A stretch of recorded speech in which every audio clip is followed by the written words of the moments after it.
So guys, আমি প্রিয়াঙ্কা এসে পড়েছি তোমাদের সাথে আবার একটা নতুন ভিডিও নিয়ে। তো শর্ট নিয়ে চলে এসেছি, ফুল ভিডিও দিতে পারছি না। তো দেখো, আমি এখন রথের মেলা যাওয়ার জন্য রেডি হয়ে গেছি। তো রাস্তায় বেরিয়ে পড়েছি। সো রাস্তার যা অবস্থা কি বলবো, তো দেখো কি অবস্থা।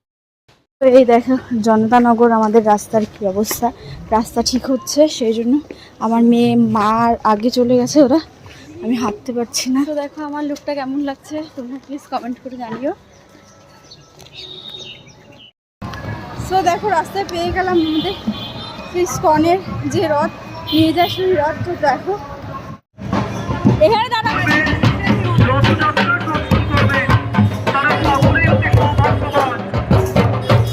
এখানে দাঁড়া ছায়া জগন্নাথ দেবের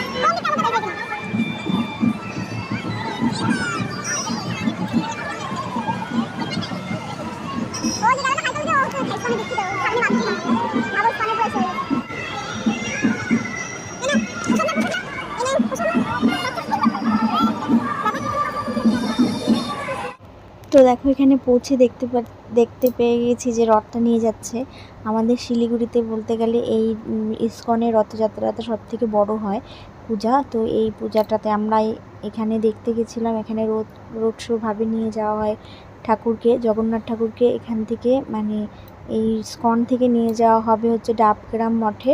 তো ওখানে থাকবে, তার মামা বাড়ি বলা হয়, তো ওখানে থাকবে। তারপরে পরের উল্টো রথে নিয়ে আসা হবে। তো দেখো এত ভিড় বলার মতো না।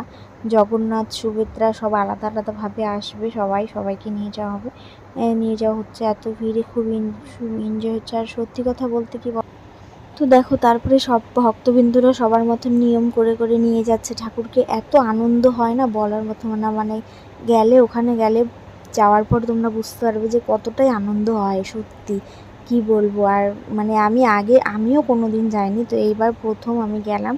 তো আমারও খুব ভালো লাগছে, মানে যাওয়ার পর এত ভালো লাগছে সত্যি, মানে একটা আনন্দই আলাদা।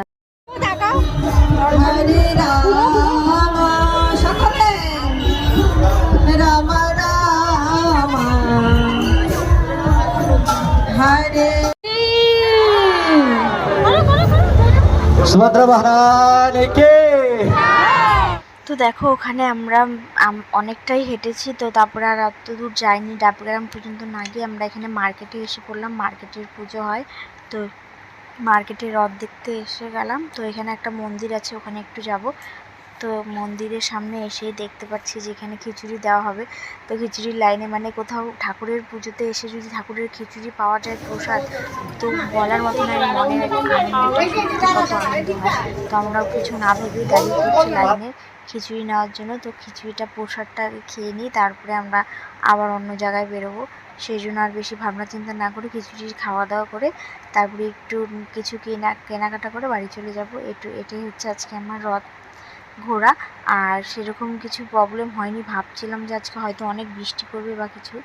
তো ভালোই লাগলো, ভালো কাটলো দিনটা। তোমাদের দিনটা কেমন কাটলো প্লিজ কমেন্ট করে জানিও।